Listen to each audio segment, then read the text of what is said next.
we'll see what kind of damage we can do with these guys. Oh, crap. Didn't even notice. Okay, who's holding the same hold item? Ah, I already see which ones it is. Okay. Well, I need Renee to get through this, so... Oh, boy.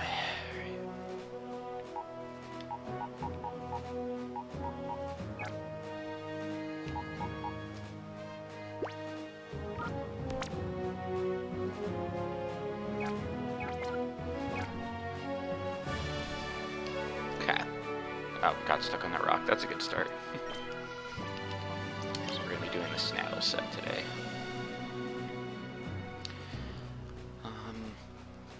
So as I was saying, I actually need Renee for this very first fight. This first fight is entirely Sandstorm oriented, which is great. You can see that Tyranitar is in the very first slot. It's just very telling. And the rest are Pokemon that are designed to abuse Sandstorm. However, the only Pokemon that's actually capable of setting up a Sandstorm is Tyranitar, and he always leads with Tyranitar. This is one of the easiest teams to counter because its strategy is generally very predictable. So that being said, your best bet is to bring some kind of weather setter. So I'm going to lead with these two because Bard, Cacturne, Renee has a good matchup against every single one of those Pokemon.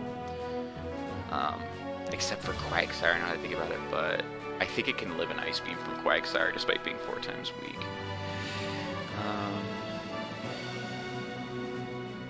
Itagami would be good for Intimidate. And then you really can't go wrong with Maka. I won't be surprised if I bring Maka to every single one of these challenge attempts. He's just so good at what he does.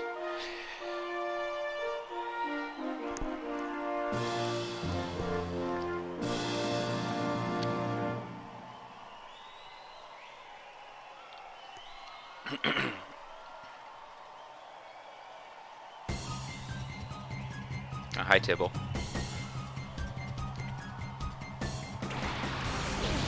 Okay, that's a really good lead, actually.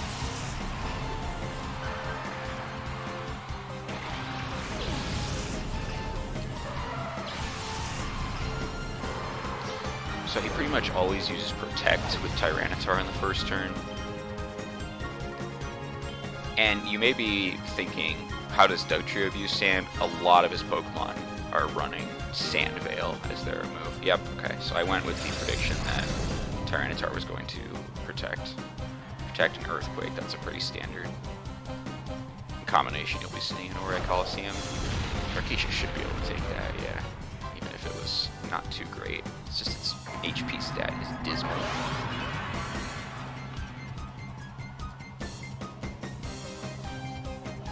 Speaking of dismal HP stats, Dugtrio's is also terrible. I was not really expecting that to one-hit KO, but whatever.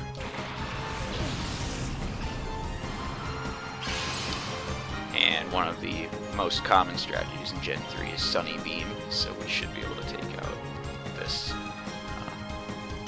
Even with Renee's not-so-great attacking stats, that should be a one-hit KO, yeah, just because Solar Beam is so grossly powerful on its own. Quagsire's up next.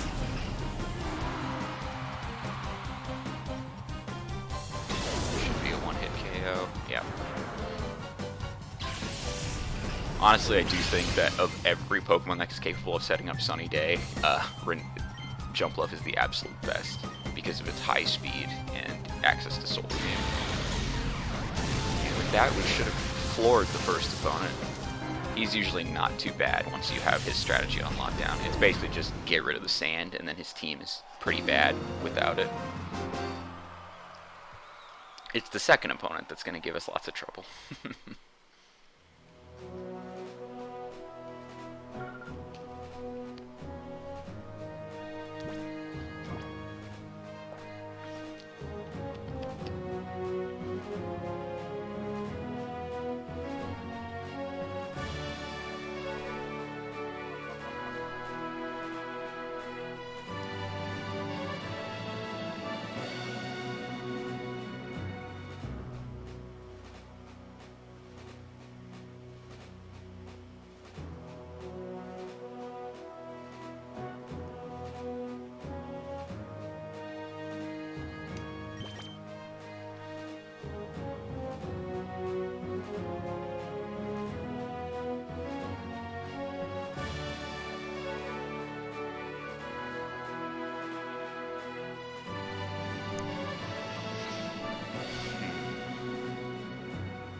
these two would actually be really complementary to one another just based on his team.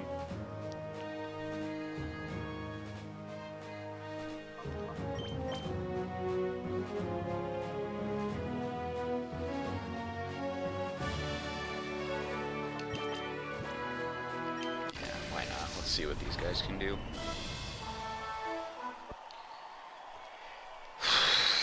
So, in case it wasn't obvious by looking at his team, we actually touched on this earlier when I was showing Coach the ropes of how Orre Colosseum is structured. His team is entirely founded on one-hit KO moves. Every single thing on his team knows an OHKO move, between Sheer Cold, Fissure, Guillotine. I think that's it. Oh, Horn Drill is the other one. Meaning that if you had a Ghost type, you could at least invalidate 2 of them. But it's not enough. You gotta be prepared from every angle, essentially. I don't know what he's going to do on this first turn, so I'm gonna play it a bit risky. Actually, it might be better to set up a substitute, so we can eat one of the one-hit KO moves. That would be really nice to have. Okay, cool. So General White is safe from one of those one-hit KO moves. And we've already got one connecting. Who'd it go on? Ouch.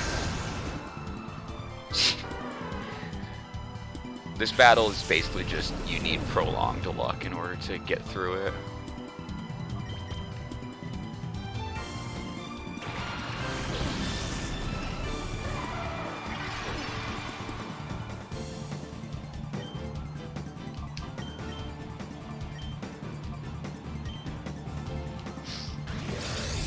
Thing is, though, what makes this team a bit more annoying than just a standard one-hit KO spam kind of deal, it's the fact that, well, as you're seeing right now, he does also use just standard moves, and his team is manageable. It's just a matter of how lucky he gets with the one-hit KO moves. So here goes this. There's no way Duck Tree doesn't this.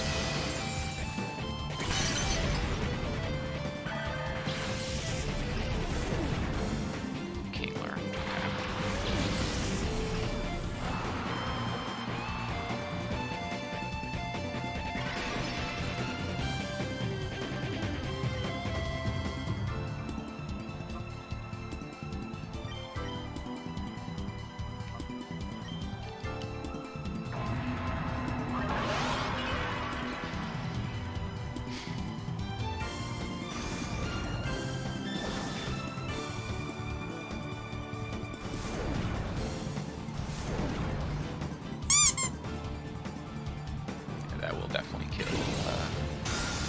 Probably should have just opted for Leech Seed. Dang it. Okay.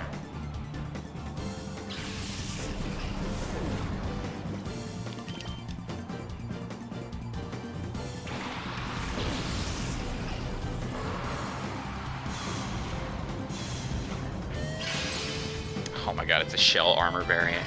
This Kingler set is one of the weirdest ones I've ever seen. It's got like Amnesia, Rest, Guillotine. I think its only attacking move. Oh, it's Sleep Talk. Sleep Talk is its last move. So yeah, Guillotine is its only damage dealing move, meaning that if it gets unlucky, you won't have to worry about it. But that's only if it gets unlucky.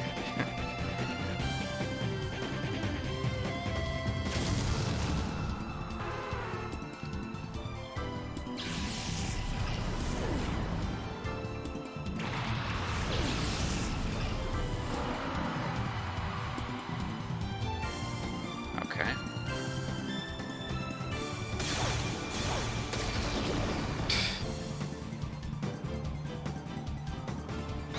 Okay, that's basically what I was using the move for. Alright, his Dugong knows Fake Out, which is a serious problem. So I have to... Oh, he's just going for it.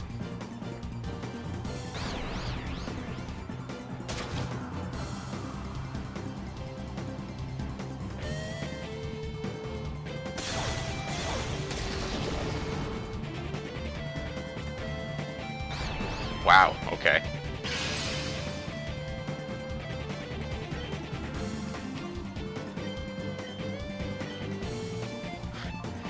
Kind of amazed that I got both of them confused. confused, but I don't know how much it's going to do. Oh, right, it's doing so little damage because the sun's out. Yeah, that was probably a bad idea to throw up the sun on my part.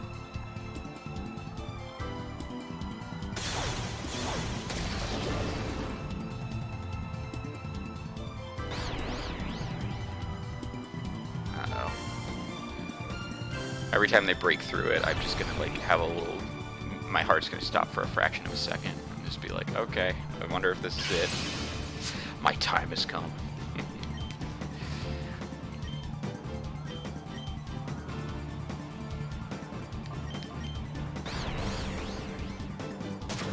Dugong is the fastest thing on the field.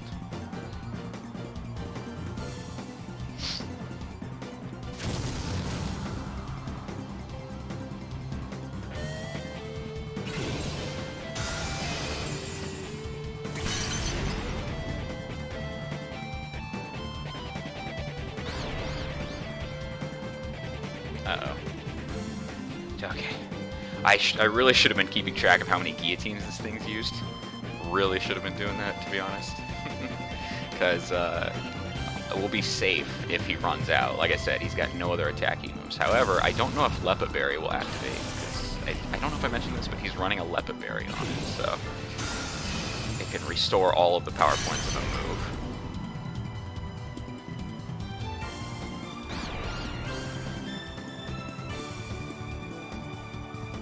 Whew.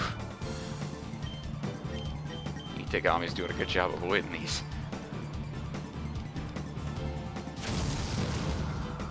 It's amazing how quickly the first battle will go by, and then this one just goes at such a slow pace.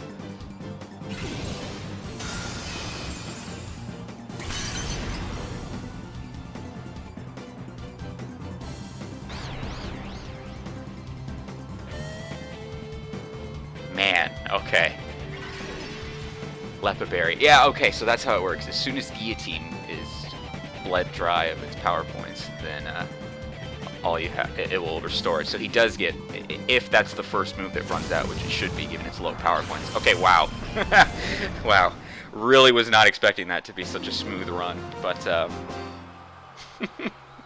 okay, he's the guy who always gives me the most trouble, but I don't want to let my guard down yet, because there's still more on the way.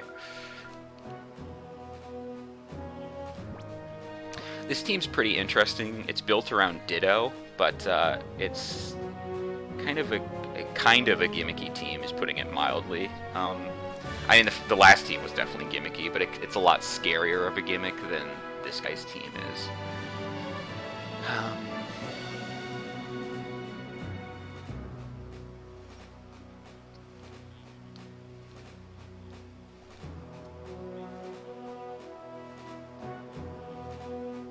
Basically, he's always going to lead with Ditto and then one other Pokemon. So, if it isn't obvious from that explanation, his whole plan is he's going to use Ditto to transform into one of his other Pokemon.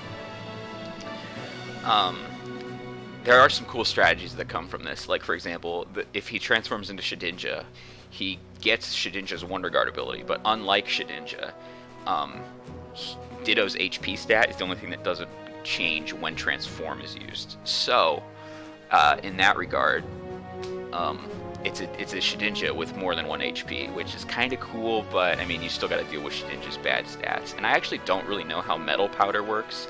I think, like, the powder items that Ditto has, like Quick Powder, Metal Powder, excuse me. I don't know if those buffs are retained through the transformation. I would be shocked. I always thought it just applied to when Ditto was in its base form. Anyway, I'm going to stop sitting here and try and actually figure something out. Let's go with you. And...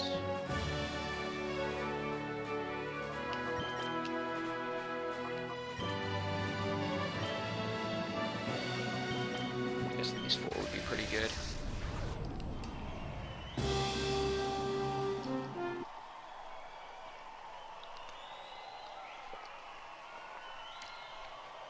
I'd say the Ditto strategy with Shedinja is the coolest on this team. The rest are basically just showing you that Ditto copies stat boosts of whoever it transforms into. See, I feel like this is always his other lead. For me, it's never been any of his other Pokemon other than Altaria. So I picked not the best Pokemon to lead off. Because Altaria's female, right? Okay. His Ditto, the reason I brought up the powder, by the way, is that his Ditto is running Metal Powder, making it kind of difficult to one-hit KO, despite Ditto's pretty dismal stats. Paralysis? Alright, I'm gonna go on a limb and assume this Altaria does have Natural Cure, which I believe is one of its abilities, so that may not be retained, but I'm just trying to get rid of it.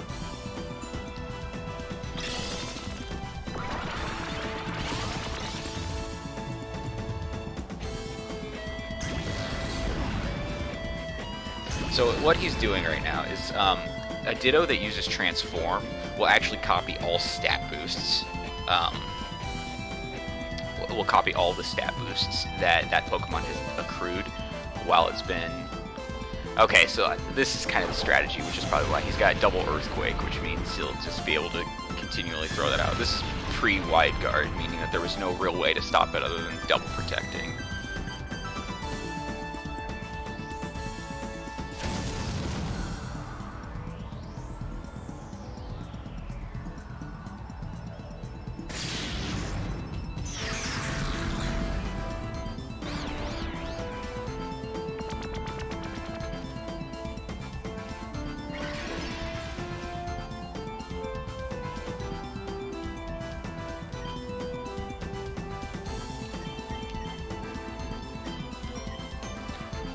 Okay, so now he's withdrawing it? This is weird. I'm not sure why he didn't. Is he not using Earthquake this turn?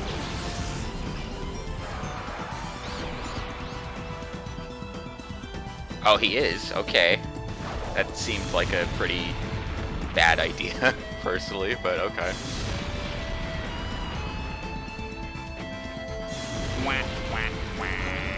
Well, alrighty then. It's like Blissey all over again. Paralysis would be ideal.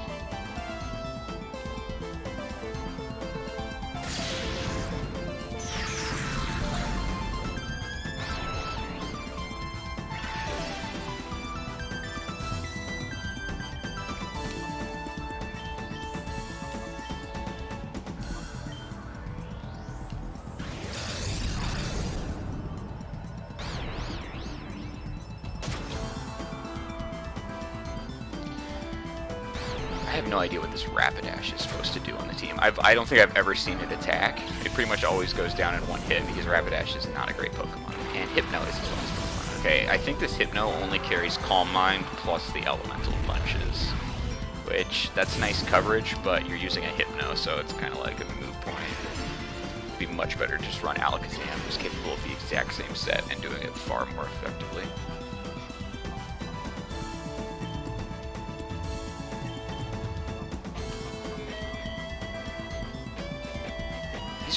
He's not letting up on these Earthquakes, huh?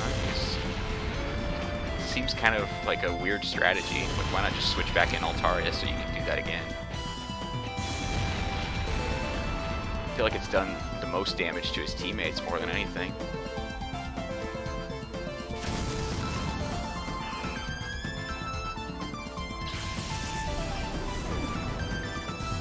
Like I said, this team's gimmick isn't very strong. It's interesting, given that Gen 3 didn't exactly have a ton of double-specific strategies, since doubles didn't really take off until Gen 4.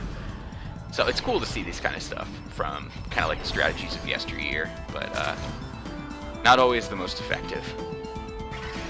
As proven in that last match, which is a very hit-or-miss strategy all around.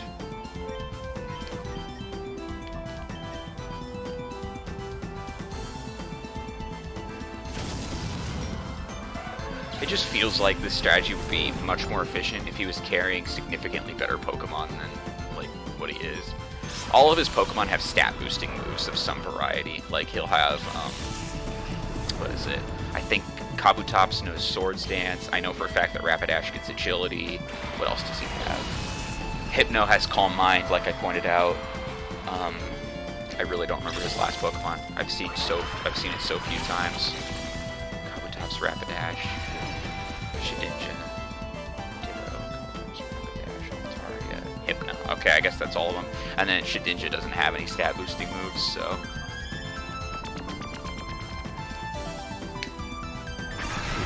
The whole gimmick there is just, you know, transforming into a Shedinja with HP. Not too great.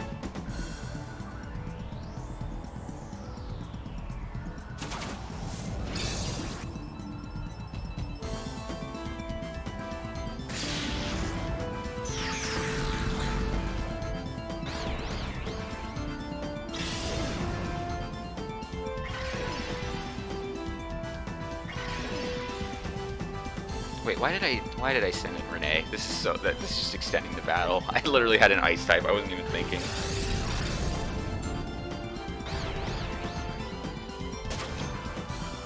Maybe I was just worried about earthquakes subconsciously.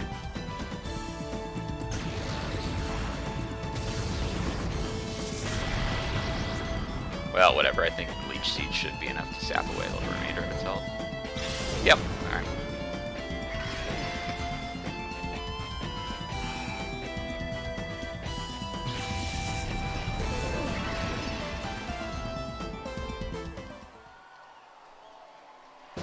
All right. Kind of astonished that this is going so well, but the fact that I just said that out loud probably means I'm going to blow this last fight and have to redo everything. Would be very on brand of me.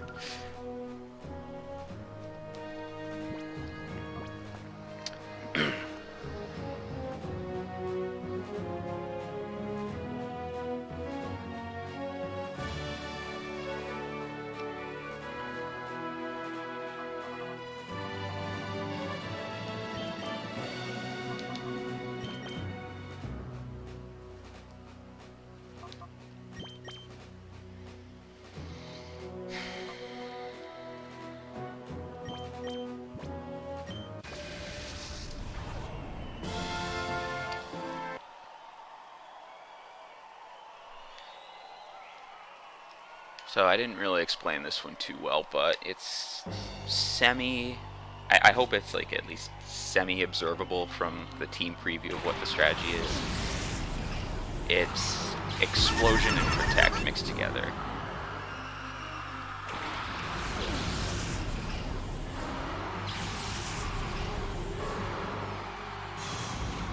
And they do have Clear Body on the Regirock and Regice to avoid Intimidates like I just used. Attract with this thing, and I'll just throw up a Protect immediately.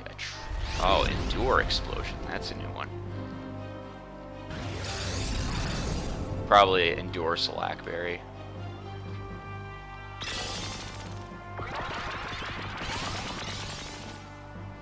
And then here's the Explosion. Yep. Okay. This is before Explosion got heavily nerfed, so this will probably take out Maka. Yeah, that's a real strong move. Because Explosion used to have the opponent's defense stat before it would get calculated, so I'm gonna go. Yeah, I'm like fairly certain that's an Endure Select set.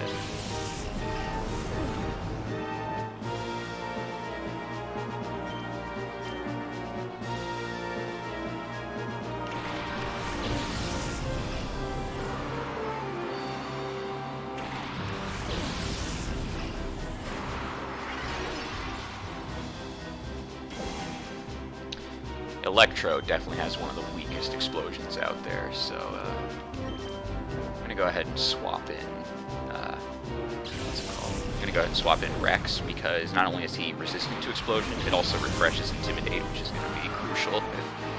Okay, see now that's another Endure. Weird. I didn't even know. I had no idea Electrode could learn that move.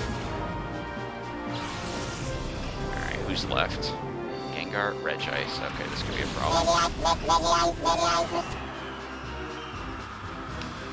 Now, one thing that's scary is that Muck can actually run Imprison, which will prevent you from using Protect, which is kind of scary. But, it's one benefit, too. I was half considering just dropping Detect and having Protect, because... Oh, whoa, did you guys see Electro there? That was so weird. Electrode just teleported back into place. That was weird. Okay. Well, at this point, Explosion's off the table for her until she can KO one of us. However, that won't be much of an issue to KO Rex, honestly. Well, didn't matter anyway. I am astonished. We did it in one try, guys. That took me a week and a half to beat the first time, and I did it in my first attempt sitting down. That's crazy. Okay.